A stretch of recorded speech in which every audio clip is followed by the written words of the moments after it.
සුවාසු දහසක් ධර්මස්කන්ධයෙන් ස්පර්ශ ලැබුවා වූ වාමශ්‍රී දංශතා ධාතුන් වහන්සේ වන්දනා කිරීම උදෙසා මේ වන විටත් දේශීය වශයෙන්ොත් විදේශීය වශයෙන්ොත් බැතිමතුන් රාශියක් පැමිණ වන්දනා කරගනු ලැබුවා.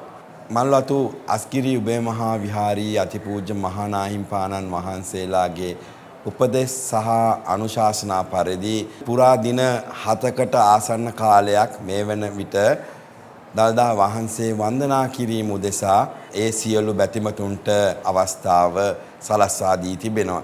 අපි මෙම වන්දනාව ආරම්භ කිරීමට ප්‍රථම සැලසුම් කළ ප්‍රමාණයට වඩා දෛනිකව මේ වන විටත් බැතිමතුන්ට වන්දනා කර ගැනීමේ වාග්ය වාසනාව උදා වී තිබෙනවා.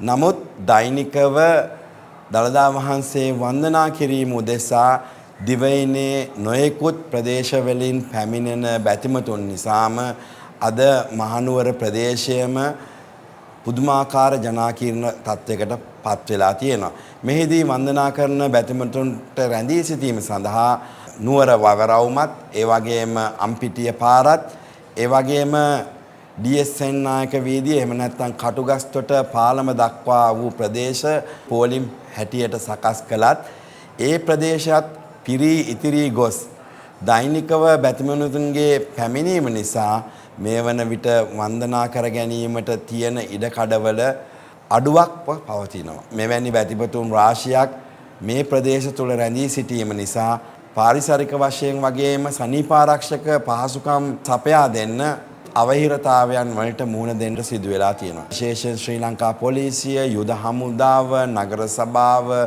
මධ්‍යම පළාත් සභාව, සෞඛ්‍ය අංශ මේ සියලු දෙනාගේම ඉටු වූ සේවාව අපි අගය කළ යුතුයි. වැවරවුම, ඒ වගේම අම්පිටිය පාර, කටුගස්තොට පාර යන මේ පෝලිම් තුල සිටින නිවැසියන් සහ වෙළඳ ප්‍රජාව ඔවුන් විසින් දක්වපු සහාය අතිශයින් වැදගත්. විශේෂයෙන් මේ පිළිබඳව අවධානය යොමු කරපු ගරු ජනාධිපතිතුමන් පෞද්ගලිකවම මහනුවරට පැමිණ අතිගරු මහානාහිමිපාණන් වහන්සේලා දෙනම සමගත් අප සමගත් සාකච්ඡා කොට මහා ජනතාවගේම සුභසිද්ධිය තකහා මෙම වන්දනා වාරය කලින් නියම කරගත් පරිදිම අප්‍රේල් 27 වනදා දක්වා පමණක් පැවැත්වීමට තීරණය කරනු ලැබුවා.